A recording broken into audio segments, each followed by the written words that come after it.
Hello and welcome back to Woodhill Park.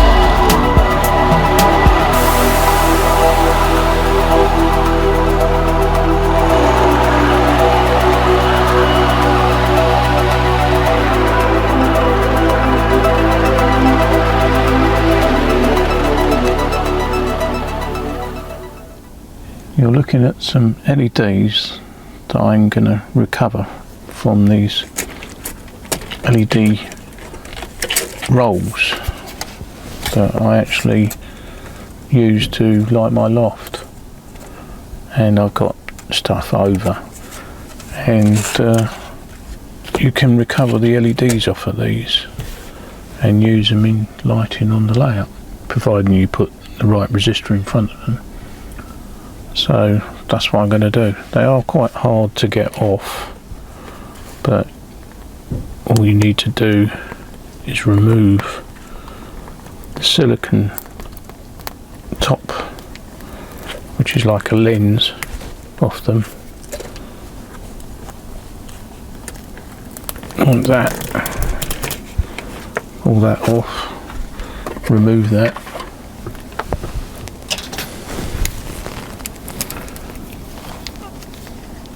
In this case, I've got my electric iron, not my gas iron, as the gas iron's too hot really for doing this.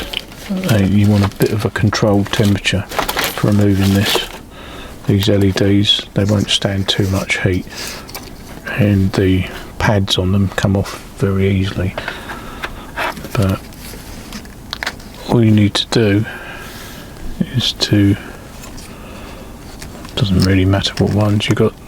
You can usually get to one side of the LED where you can see more of a solder pad, but the other side I just scrape away the plastic coating back to the copper, so when you put the iron bit on it, it melts the copper on the pad, the LED underneath. So need something like a scalpel ready to prise it up once it relieves itself from the pad. Now, they don't all come up, you do destroy some, but I've got hundreds here and it's a very cheap way of doing it. So just lay the soldering iron on until the solder melts. Once the solder melts on the pad, lift it up and then melt the solder on the other pad, and hopefully we can lift it off. Now, so there's an example of the pad coming away. If you're too quick at pulling it up and it hasn't melted the solder, you take the pad off the LED, so that one's no good. But as I say, there's loads of them, and you break a few eggs, as they say, but you get quite a big percentage off without damaging them. But it wouldn't come off first time because I'm showing you. Things don't work like that in life. What you can also do is add some solder to it to prime it, so that you get better heat transference.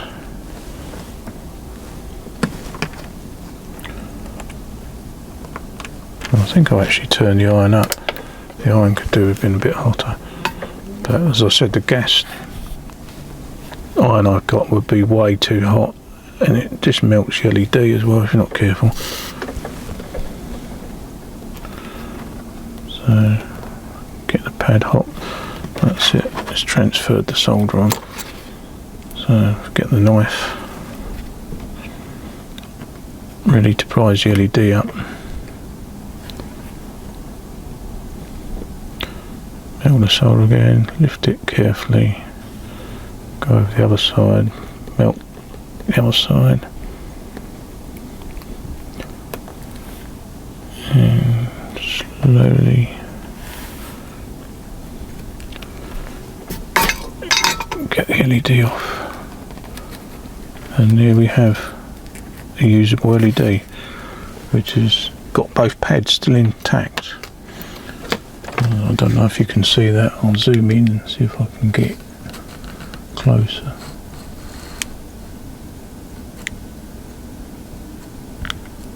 But you'll see both pads are intact, and you now can use that on anything you want.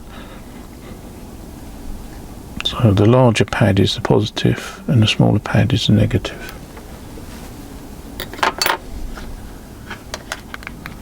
So as I say, all I've been doing is going through these, removing these, harvesting them you might say, and then just putting them in a plastic bag ready for use on anything I want.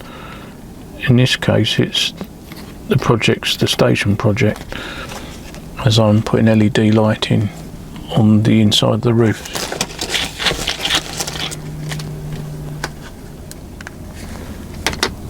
And as I say, here's some of what I've done earlier, which is just copper strip that I bought online. I actually bought it for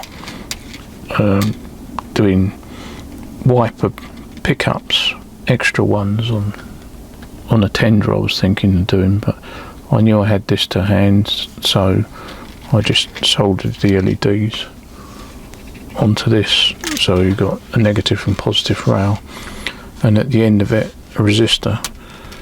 In this case I think it was a 470 ohm resistor I've been using.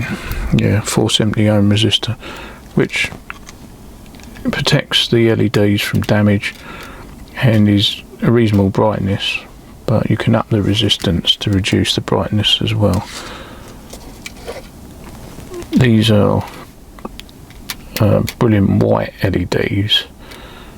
In most cases it would be nice to have warm white, but in my case the station is lit up with quite bright fluorescent tubes, be it in the 80s they might have been a little bit yellowish, but I can also alter the colour just with a bit of paint if I want to.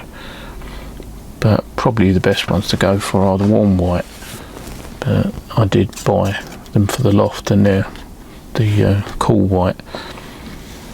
But yeah, I'll just put them on a strip like this. You can make them as long as you want within reason. I mean, they will start dimming down if you have too long a run, and that way you can sort of cut them to length and then add another resistor if you want shorter length, and just makes them usable. The copper strip, I think I bought 6 of these lamps for £5 plus £1.50 postage on that auction site, and it's a bit expensive, but it does a good job, as you can see. So I thought I would do something different for the stairwells, as I'll need to bend it around anyway to get it to fit the roof.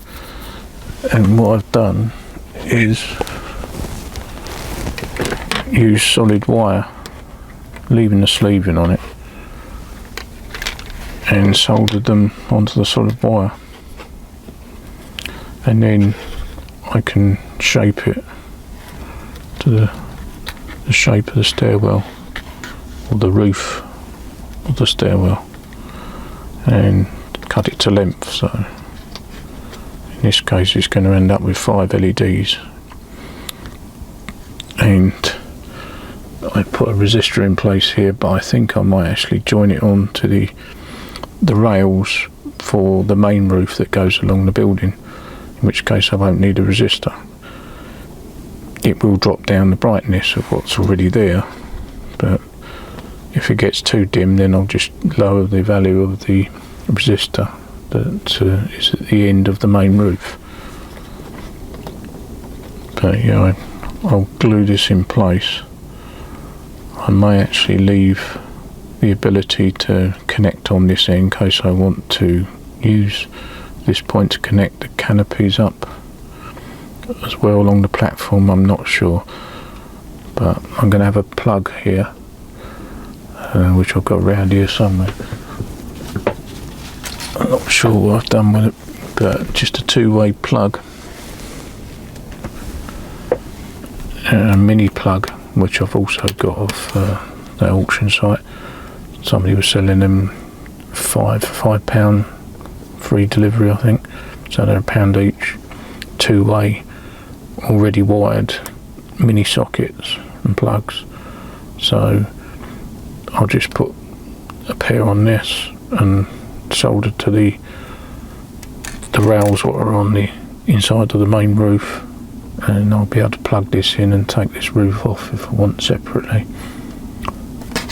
Well, that's what I propose to do. I've already got on with the main roof, as I've said, by putting this sort of format inside the building, which I'll show you in a minute. Right, we're over near the station on the layout, and as a catch up I'll show you what I've been up to. If I lift the roof off, you can see the lighting that I've been working on, which is, you know, what I showed you just now, stuck with double-sided tape along here. Now there's a plug and socket here, a mini plug and socket, and I can disconnect this if I feel like it at any point. Also, it goes down a hole down the lift shaft, and there's another plug and socket inside the lift shaft, so should I want to take this whole assembly off, I can. I've been working on sort of some of the sort of stuff I want to put in here, some of the detailing, but I've mainly been working on the lighting, and I'm keeping it brilliant white at the moment, as I said. But oh yeah, I was saying I'm going to take power off these rails and take them down each walkway, so it involves soldering onto these rails carefully, and then having a plug and socket so that I can plug these in individually, the stairs individually, and take them out if I want to. I'll have to make them neat so they don't dangle down and get shown, but that's what I've been up to, and I've been up to off camera, you might say. The lighting so far in the station is quite effective, and I've started putting a bit of detail in there, such as this W.H. Smith sort of newspaper stand. I couldn't remember what would be, or even find what would be there in the 1980s, but I've just gone with a newsstand because I'm sure there would have been a news stand and sort of sweet stand, but possibly something else as well. But I'll see what else I can add. But I've started with this detailing, and it took a while to put this together, find it, but it's the old sort of old-fashioned brown W.H. Smith livery on the shop, and you might just see a round black blob in the second window from the left, and believe it or not, that's the head of some guy, because I put a couple of figures in there, but at the moment it's not very noticeable other than a black blob. I've also been making and adding station canopies, and they're only just stuck in place temporarily at the moment with a bit of black tack in one place, but just fit on the station, something like that, and I'll be adding lighting to them as well. I've started to add a bit of detail. There's a CRT screen there, as they wouldn't have probably been LCDs, and there's a clock. These are just details that I've already got amongst my bits and pieces. So it's brick clad, and it's all made with Foamex again. So just plant that on top there for the moment, and that starts to give you the flavour of the real station. It's not elaborate, the actual canopies at Broxbourne. They're pretty rudimentary, really.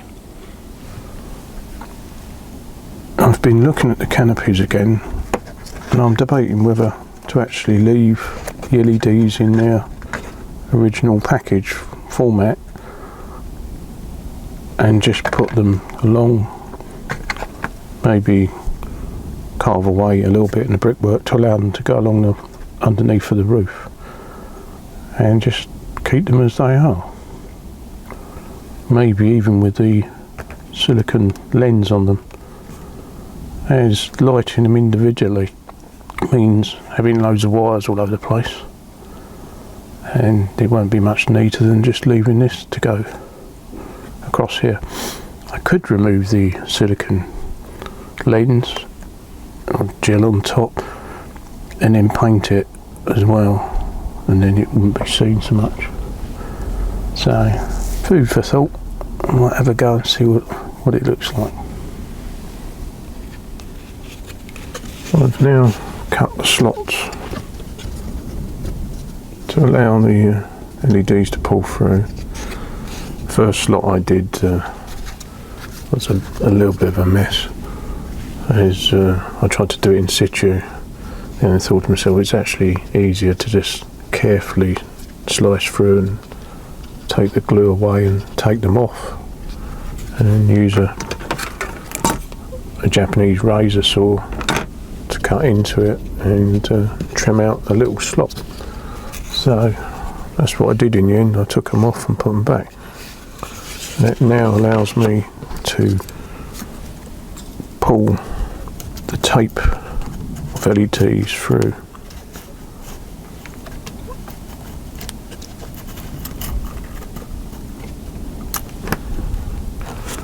And then I should be able to remove the backing and stick it down. And if the backing's not good enough to hold it, then maybe a little touch of super glue here and there. And then a paintbrush to go between the LEDs and make it the same colour as the underneath of the canopy, which is just a mottled brown, as the original I think has got wooden panelling underneath, which is brown if I remember, or used to be years ago, so it's sort of not really noticeable unless you start studying it. Well, I've threaded the LEDs through after cutting the slots out, and I've changed my mind again. And beauty of modelling, nothing is built in stone, as I often say, is that you can change your mind as you go. And I've decided to keep the silicone lens on them because I think underneath they'll look quite good. They'll look, not like fluorescent tubes, but it will just give a better look to it. But I mean, if I don't like it, then I'll rearrange it and I'll probably paint it. But for now, it's sticky back, so I'll just pull it through carefully and then stuck it on. I had to reduce the length a bit, as the station canopy overlaps the stairwell a bit here, and I'll have to hide some wires underneath there carefully with the resistor and bits and pieces. But yeah, I think that will be alright. And if I just light it up with a 9-volt battery, if I can get it on the terminals,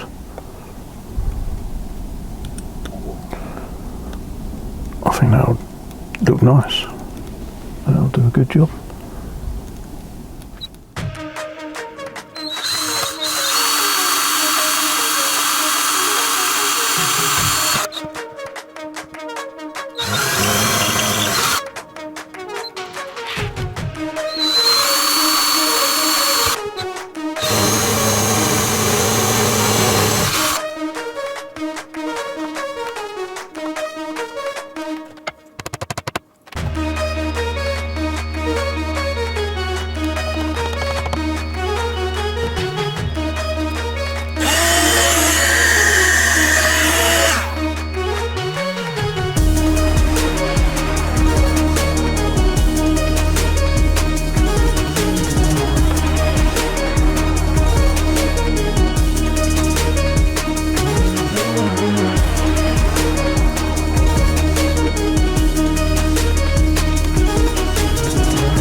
Well, it's another day and I'm back up in the loft, and believe it or not, it's only about 3 degrees out there at the moment and it's dropping, but I thought I'd have another go at the lighting.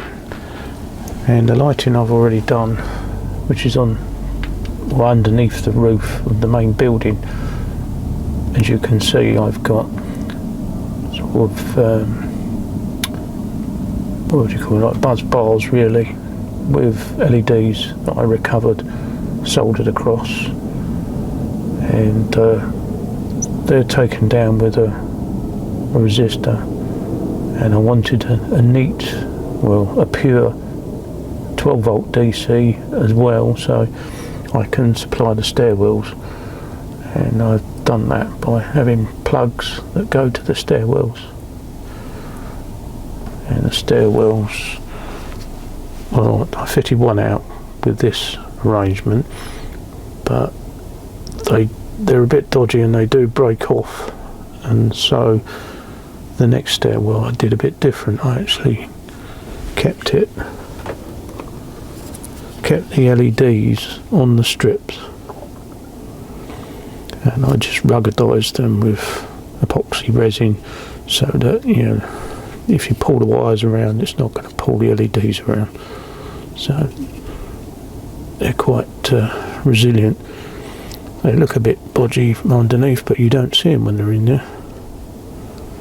But I've also discovered that they're a bit bright really, and they're a bit white.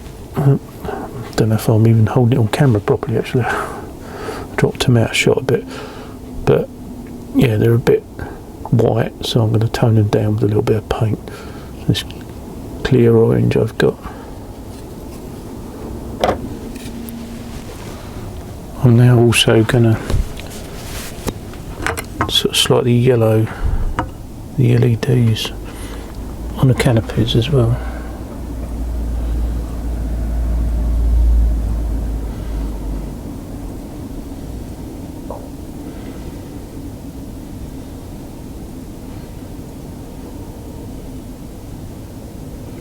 I don't want too much,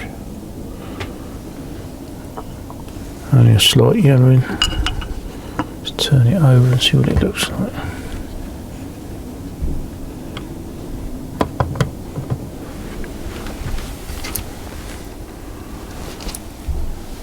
I'm just going to turn the lights out, so the camera's going to go funny, but just to give me a better idea. And that's pretty good. I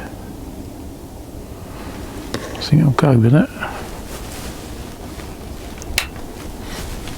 And I'll do the same with the other one.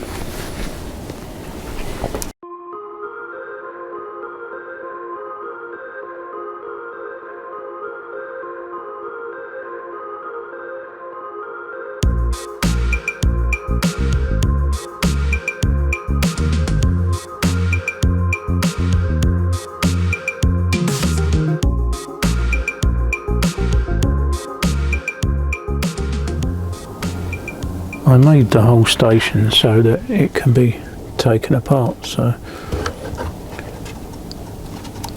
the roof comes off, and at the moment it just sits nicely over there, and I can undo the wiring to each of the stairwells with plugs, as well as unplugging the roof, the main roof if I want to, and then removing the whole thing off the platforms. I've made it so I can undo the roofs, or take the roofs off each stairwell,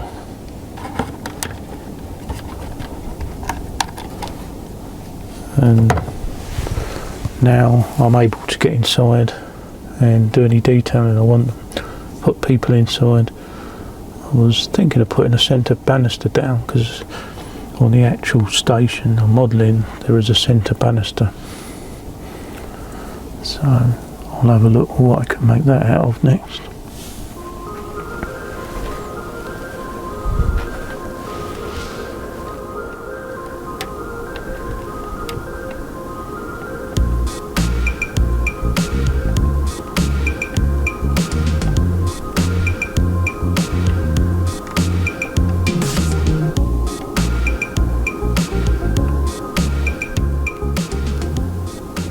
I've started with some very rudimentary detailing inside the bridge, you might say, and it's just a W.H. Smith front at the moment, which I think I've already shown, and brickwork, and in time I'll be detailing that in different ways. There was, and I think there still is, a waiting room up there, so I may cut some of this walling away and open it out into a waiting room. And there's toilets that I know of, possibly, as well as the shop. There was possibly another cafe, I'm not sure. People still haven't finished with their fireworks. As I'm about to remove the concourse and station bridge from the platforms, because I want to work on some of the detailing, I'll leave the camera on and you can see how I unplug it. I've already unplugged all the lighting and the roof, but I shall carry on and unplug the actual walkway itself and remove it so I can work on it somewhere else. Possibly somewhere warmer.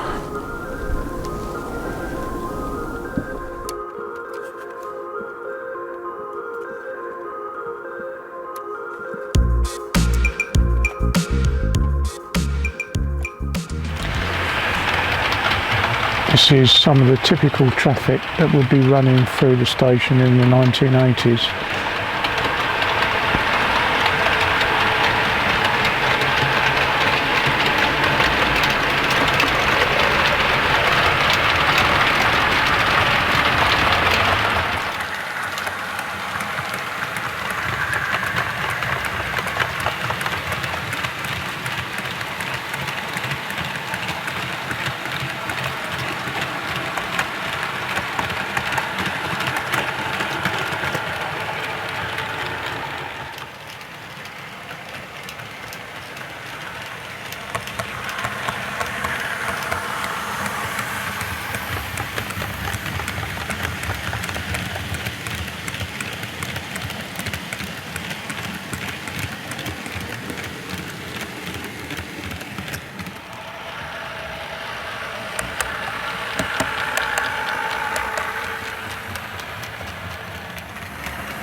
This stairwell, well, all the stairwells actually, have got banisters down the centre, and they have got, let's see if I'm getting a shot, they have got these pieces here what do look, yeah, well, I can't see myself on camera, I'm looking at the wrong stairwell. I'm looking at this stairwell. Well, I'm supposed to be looking at the one over here, so I'll move the camera. The camera should be looking at this stairwell. Right, that's better. Right, I'll carry on saying about the banisters now. Now I'm focusing on the right stairwell. Anyway, this banister here, well, it's not a banister, it's actually a part of the window frame. But I did put it on the inside instead of the outside. So I could stick a banister on the outside of that and the other side as well. But I'm not rushing to do that.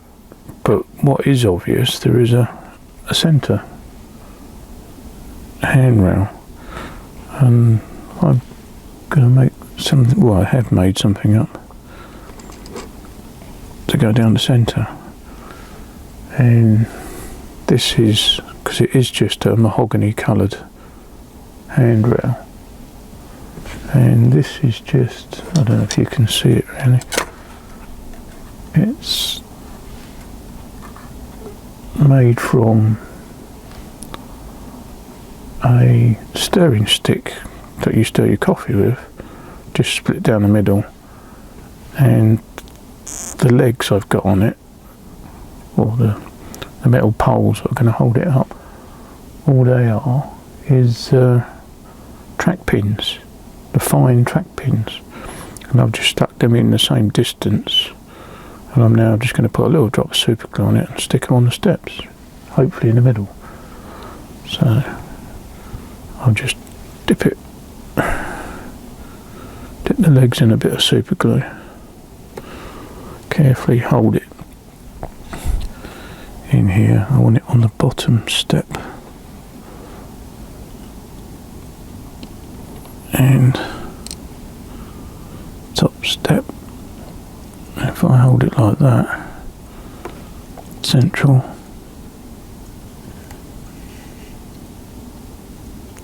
need to put a bit of pressure on it. That hopefully will look like the centre banister.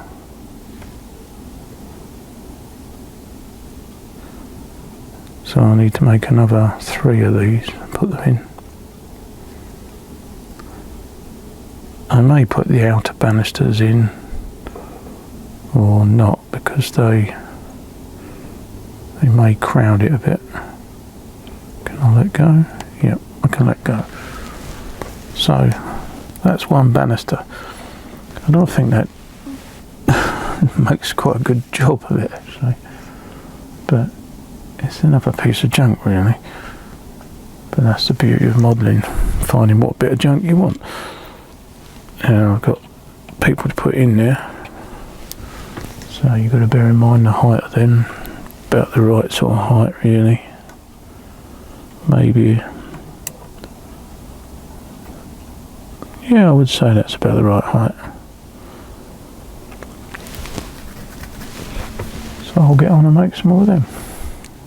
I've now fitted this stairwell out with centre handrails, and I've put a few people in it going down the stairs or up the stairs, just so you'll be able to see them through the windows. And I've now got to do this one.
I'm back up in the loft. I've done more detailing, almost sort of finished the detailing.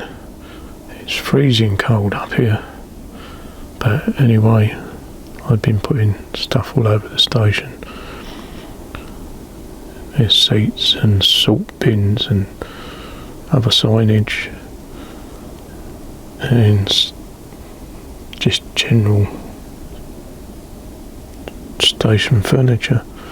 I've got a mixture of signs because the era I'm modelling, I've decided the station to be a crossover point between British Rail Blue and Network South East, really.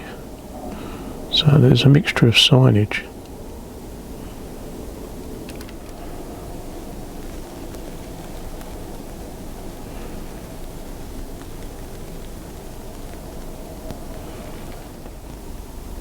I've also corrected the banisters inside the stairwells, as the banisters weren't sort of diagonally in line with the steps, so I had to mess around with them, but they're now better, looking better to the eye. And if I can film just over the top of this class 20, is in the way, I've got rid of the wires from underneath where it comes out to the canopy from the stairwell, as I was thinking of supplying the power to the canopies from this point, but I no longer need them. There's a tiny bit of signage in there telling you where the main station buildings and car park is as you come off the train. And with the lights off now, it looks even better. With the lighting up posters and information boards, as well as the station nicely lit. Well, it's too bloody cold to stay up here any longer, so it definitely is the end of this one. So until next time, cheerio.